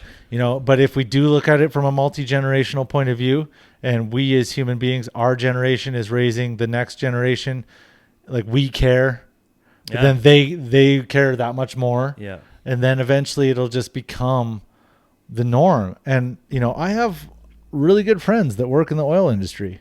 And I have Yeah, me too. I have a cousin that she runs one of the biggest backhoes at one of the biggest coal mines in the country. Yeah. You know, I have an uncle that is a geologist that works for coal mines, and you know, I'm not saying that those people deserve to be unemployed. No. Or that they should be run out of their job. Yeah. I'm just saying that there was once upon a time where the Hudson's Bay Company was the biggest company on planet Earth. And it's because they were trading fur. Yeah. And they're now still a big company in Canada. I think they're out of business, aren't they? Well, they're struggling to hang on.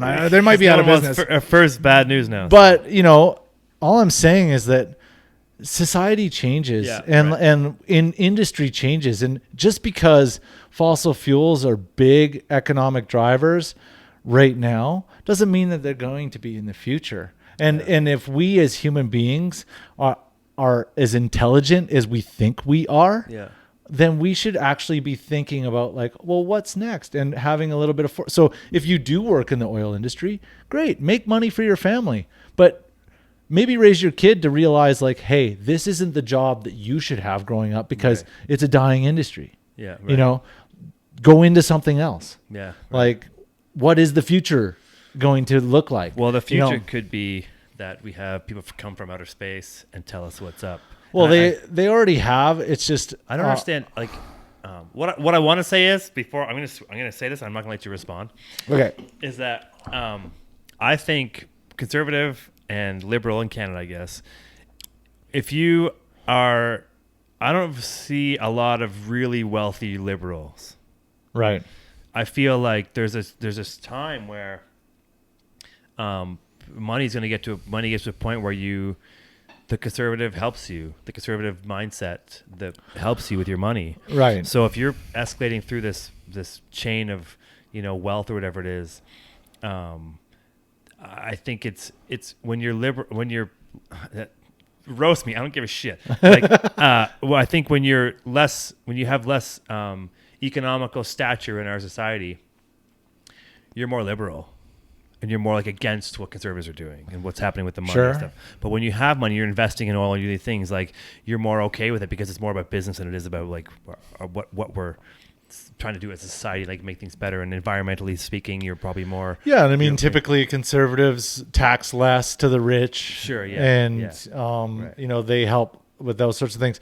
And this is what I don't get is like some people, like a lot of people that are struggling to get by have conservative views, but they don't realize that like the richest people in the country are the ones that are getting off without paying tax, or just not worrying about the environment and everything else. They're just like, or I mean, that's all that stuff's an afterthought because it's really just about like this short-sighted, let's make as much money as possible right now. The economy, we need it for the economy. You know what the economy needs is our coastal cities to still be above water in 100 years. Yeah, for sure. But you know what? Like a lot of people will come at me and say like, oh, well, we're supposed to be underwater by now. It's like no scientist that knew what they're talking about has ever said that we'd be underwater by now. But in 100 years, in your kids' future, or maybe your kids' future, that is a reality that like Richmond or certain parts of Vancouver or all these other coastal cities around the world, what does that do? When Wall Street's underwater, what does that do to our economy? Well, didn't it happen like when they had that big flood and everything is shut down? It was they had a hurricane, and that shows like the potential of what's coming. It's all fragile. Like you can't. We live like, and people are like, oh well, the environment's been changing for millions of years. I'm like, of course it has, but modern civilization has grown during a time of environmental stability. And that's why us humans have been able to thrive, is because our planet's climate has been stable. So much stable, and it's since the Ice Age, we've been enjoying a stable atmosphere and environment. If that changes, economics, throw them out the window. If you can't grow crops anymore and we haven't figured out how to make meat in a lab, we're fucked. Well, there's so many things, right? But like, anyway, I mean, do you think? Okay, so anyway, it's I mean, like I said, we could talk about this all day. I am passionate about it. Yeah, so and I can tell you are, and I think more people need to be, but I think there's just there's so much turmoil. And there's always something to change. There's always something to grab your attention in our society. There's always like, whether it's a pandemic or just something different coming along. Fear-mongering is huge. It distracts you, right? Like even this alien thing, they announced that they've, like, what is it, NASA and whoever else is like, there is proof of aliens right in the middle of the most tumultuous part of our world. Yeah, where nobody's listening. Yeah, it's like, hey, let's throw a distraction out there. And no one really cared. They were like, a little blip on the thing, and then they're like, whatever. If that's real, that's way more important than anything else, like, in my opinion. Because, well, of course it's real. Because we could be in a simulation. We could be just being, or they could just be watching us, or people talk about the pyramids being made by aliens. They the hologramic universe. It's all a hologram, and there's also like, if there's a universe beside us right now, like you and I are talking, but like maybe a second ahead or a second behind. Well, yeah, I mean, things. There's some really cool things going on with quantum physics and how quantum physics, and I'm not like a religious person, I do consider myself a spiritual person, but how quantum physics and like certain ideas of religion are starting to coincide, right? And it's like, it's like if you look at something on a microscopic level and you go small enough, it no longer exists in a place, it's everywhere, right? So if you take a piece of string and you cut it in half, and then you cut it in half, and you cut it in half, and you cut it in half, you think, oh, well, you just keep going on infinitely. Yeah. Well, it gets to a small enough size, where it now no longer has a location. Right. It doesn't exist anywhere. It is everywhere. Right, yeah. That is some trippy shit. It is. Because what is that? Yeah. Is that God? Is that the divine? Is that the energy that connects everything? What is dark matter? Right. All these. There's a lot of things that we think we know everything as human beings. You know what? Like, we have to keep ourselves sane. If we had no. But do you know how a smartphone works? Do you know how an iPhone works? I mean, there's gold in there somewhere, I'm sure. I don't know how it works. We think we're smart because we have all this stuff and these amazing technologies. We're only as smart as the scientists or the few select people that have got us to where we are. Yeah. We're not that smart. Like, collectively as a human race, we're quite stupid. Well, not compared to what could be possible. Exactly. Right. And the existence of aliens. Yeah. I mean, they've been around since the dawn of humanity. Are they like they've been like, I think, we're either like something that they're just monitoring until we get on their level, and then they'll be like, okay, we can now like show you guys that we exist and that we can communicate with you. But like right now, you're still like 1 degree of separation from a cave person or an ape. Yeah. Like I look at like our super advanced modern society. We're like, compared to an alien or an idea of aliens and what the technology they possess, we're like just crawled out of the cave. Well, there's this theory that humans at some point were interfered with along the way to allow us to accelerate to where we are now. Yes. In the time frame we've I'm not going to say that I think that that's 100% definitively true, but I think it's a possibility. And then there's also this guy Bob Lazar who's talked about. Lazar is yeah. So he talks about how they dug up, like they fucking. Why would the FBI continue to fuck with Lazar if he didn't have anything? And all he did was put a fucking jet engine in a Volkswagen. They put him in, and then they put him into his. Do you guys? So if you guys don't know about Bob Lazar, he was a rocket engineer. Yeah. And the government, the U.S. government, hired him to come look at some UFO spaceships that had crash landed, and they wanted to figure out the technology of how these UFO spaceships were propelled. They want him to reverse engineer it. So they wanted to figure out how these spaceships did what they did, because they basically operated on an antimatter. Yeah. There's no propulsion. It's just they just move gravity around. Drive. Yeah. Antimatter gravity drive. So it's this whole idea, that exists in quantum physics right now, is that antimatter is a thing. Yeah. Like basically you get down to the smallest thing where it doesn't have a location anymore. And then you go negative and there's actually matter in the negative. And that might be the matter that we consider that matters. The dark matter that they say has to exist in the universe for the universe to be real. Yeah. The energy that's in between you and I right now that we can't see, weigh, or anything, but it's there and it has mass. Yeah. So that is the antimatter. These UFO machines, according to Lazar, not according to me, were propelled by this antimatter. That was the energy that was driving it. Gravity drive. And so basically they could the UFO aircraft could bend space and time to move through it. Yeah. And they were trying to reverse engineer this, like Ryan said, to come up with ways to, like, obviously the US wanted to use it as a military technology or whatever it may be. But and so Lazar kind of like told the world about it. And here's a guy that has like no real reason to tell the world about it. Yeah, and he's super reluctant too. Like he has to be. They have to drag it out of him, and he's saying like, "What's that? Element 5? Element 115. 115. Yeah, which Tom DeLonge apparently bought it. Right. So Blink 182, that guy, he's had like this thing called To the Stars. It's an academy started. Apparently, he bought this piece. Or that Lazar stole.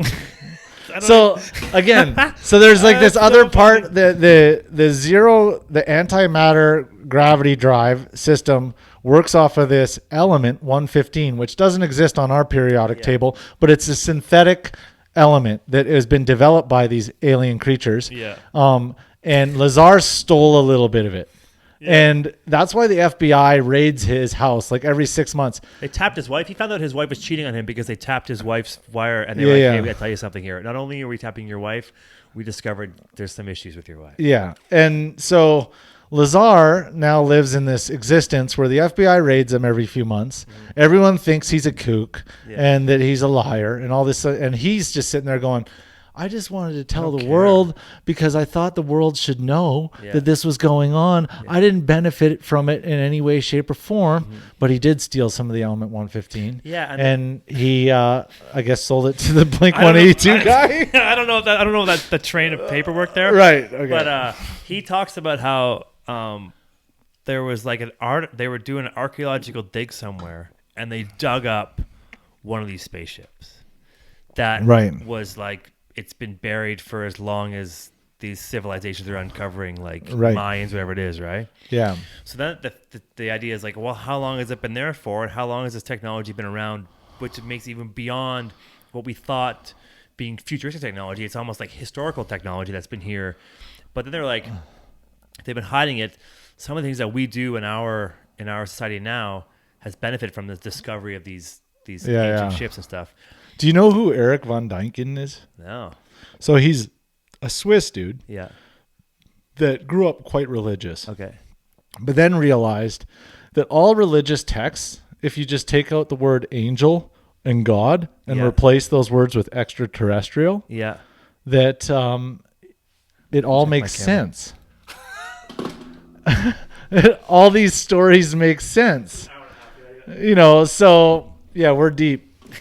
But and I've got to go soon because I got shit to do. Yeah. But he's you look at like, and I don't know the Bible, so there's people that are going to be able to like totally tear me apart here. But like there's like the story of like the angels came down from heaven and took Moses, or not even Moses, I can't remember who it was, but they baptized him in the river. Sounds like alienation. And this is like the whole reason people get baptized, right? Is because like he was baptized and then he was taken up to God, his city in the sky, and depicted all these things that he saw in the city in the sky. Yeah. So the aliens came down from the heavens and they bathed him because they didn't want his disease and germs and everything on their spaceship. They took him up to the city in the sky, their spaceship, and he met God, which is basically the leader of the aliens. Dude. So anyway, and then like you can go back into all this like ancient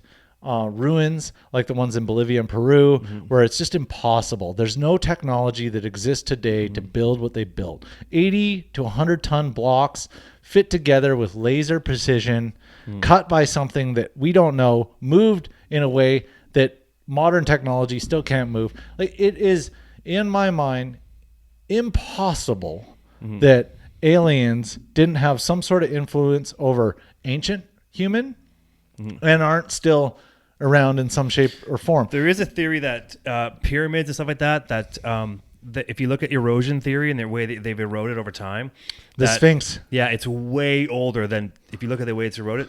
When they predicted now. So it was almost. The thing is like you have to consider that a lot of modern archaeologists are religious, and if they have to rewrite the history books, they have to rewrite everything, and religion doesn't really allow for that. They've told us, yeah.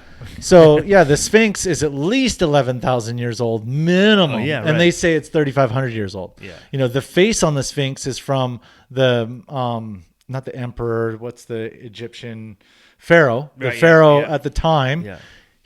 The Sphinx originally had a lion face, and he recarved it with his face on it just because he was an egotistical maniac. They disconnected from what the original foundation of what their society was built on. Okay. But there's also a lot of evidence. You know more than I do, for sure. There's also a lot of evidence. I'm going deep right now. Yeah, that's cool. There's also a lot of evidence that there's a vault underneath the Sphinx. Oh. Now, the Egyptian government won't let archaeologists study the Sphinx or the pyramids anymore. Oh, wow. Why? Because find out. if we found out the true secrets of what's going on there, it rewrites their religion as well. Their books, yeah. So I'm not saying that religion is bad. I'm not saying that. I'm just saying that like the entities that grabbed these stories, these ancient stories, and took them on and made religions around them, they're in the business of making money, and controlling and brainwashing. Whereas the actual foundation of where these stories came from, there might be a lot of truth there. But anyway, there's a vault under the Sphinx. Yeah. That these last guys that were able to study the Sphinx, they were doing scans of the ground underneath, and they realized that there's a room under the Sphinx that nobody's excavated, and there's a lot of ancient texts and stories that say that might be the whole history of humanity underneath the Sphinx. Wow. This is and it's not religious. Pre-Great Flood. So I'm a firm believer that the Great Flood happened. That's in all the ancient religious texts. Right. And humanity, there was an advanced version of humanity where Atlantis existed and all these things before the flood. And so in my mind, what happened? Okay, well, Atlantis was the capital of ancient modern civilization. Right. this civilization didn't have smartphones, but they were advanced in their ability to connect with the Earth's energy and understand The stars and the the moons. stars, Yeah. and they were probably in communication with extraterrestrials and all these sorts of things I hope so. that they thought were gods Right. or angels. But an asteroid hit the North American ice sheet Yep. Yep. and caused the Great Flood. Yeah. And then history started over again. Now, you look at in Turkey, there's a site called Göbekli Tepe. Yeah. Göbekli Tepe is the oldest advanced civilization that we have dug up thus far. It has to be at least 11,000 years old. Right. What's near Göbekli Tepe is Mount Eden. Right.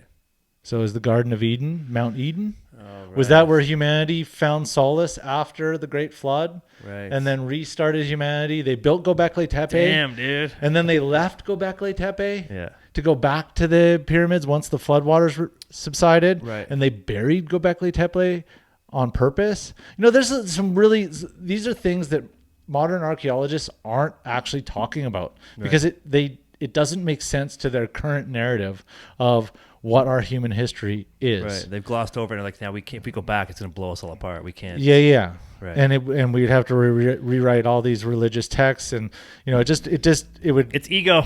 It's ego. You know. So anyway, I truly believe that there's certain governments in the world that are fully aware of, you know, the alien influence. Yeah, I agree. There is a strong possibility that the missing link in our evolution came from their DNA. Yeah. You know, like, how did we all of a sudden, you know, especially as white men, Yeah. we all came from Africa, but apparently we migrated into Europe where it was really cold. Yeah. And so we became white Yeah. so that we would absorb more vitamin D from the sun. Yeah. Makes sense. Yeah. I totally. But why did we all lose our fur? So some people will say, well, because we started wearing clothes. But there's tribes in the Amazon and in Africa wear clothes. who don't wear clothes and they don't have fur. Right. They're less furry than you and I. Yeah. You know? You're a hairy guy, right? Yeah, I got a hairy chest. Yeah. Yeah. And so I don't know. There's questions there. Right. You know, I'm Well, not yeah. saying, you know, like I'm not saying that like I'm not telling. You're not giving a definitive answer, but Yeah. there are things that are just like it's. why would we evolve if the theory of evolution is correct, which I believe it is for most species on Earth, Darwin's theory of evolution. If that's correct, then why would we evolve to lose our fur and have to start wearing clothes? Well, there is that theory that evolution is there, but then there was that one. There was a interjection yeah. to accelerate our as human beings, as we say, as it's the as people, I guess. Yeah. Got accelerated into what we are now. There was Yeah. a point where they came and said, this isn't going fast enough. We need to get these people going or get whatever's going first. And Yeah. But it's also in conjunction with evolution. Yeah. That's a theory that I've heard quite And frequently. were they just using us to mine all the gold off the planet Sure. I don't know. or whatever? I don't know. Or Like, just you know, maybe our planet is a battery for what they're doing. We're just pumping out shit we're doing. I mean, these are all. or we're just a big science experiment. You know, Yeah. there was the whole there in the Bible. There's the whole war of the gods. You know, like then you know it's like It could all be very well there's like extraterrestrial. extraterrestrials fighting in the sky. You know, there's that ancient city in India. I believe it's in India that all the bodies that they've excavated are full of radiation, and this is pointing to the evidence that it was a nuclear blast thousands of years ago Wow. that decimated that city. This is way before we ever discovered nuclear technology. Oh yeah, like And thousands and thousands you know, of years. and I mean, like I'm just like giving little tidbits of. There's a Sure. lot more evidence as to like why they think this. Right. But like, anyway, I'm just suggesting that there's so much we don't know, And we can't dismiss anything really. I don't really- and like have an open mind. Yeah, that You comes know, down to like- that. It comes down to just being open-minded. Quit fucking picking extreme sides. Quit picking extreme sides. I'm not going to say for sure that aliens created us or that aliens exist. So it's a possibility. Yeah, And- it's a disclaimer that there's two skiers sitting here talking about politics and history and science and aliens. That I mean, we're just expressing ideas, and I think people need to do that more often. Yeah, I think there's a lot. I think there's a lot of unexplained shit Yeah, in human history yeah, that people are just like, oh, whatever. I don't They're want to living their address day-to-day lives, but like it means something. It's important. Yeah. Because it's where we came from. It's how we got here, Yeah. and it might help us figure out the direction we need to head to go forward to fix this mess that we're in. Yeah, I agree. And there's definitely like, you use your history to learn learn to fix the future, but it's not always, history repeats itself because people make the same mistakes. Totally. And it's like, and we can't fall back on that, but I think sometimes we just accept it sometimes. Yeah, But 100%. Anyway, Ian, man, I really appreciate you talking to me, man. It was fucking awesome, dude. Thank you. For My coming by pleasure. here. I know we got a bit wild there. Dude,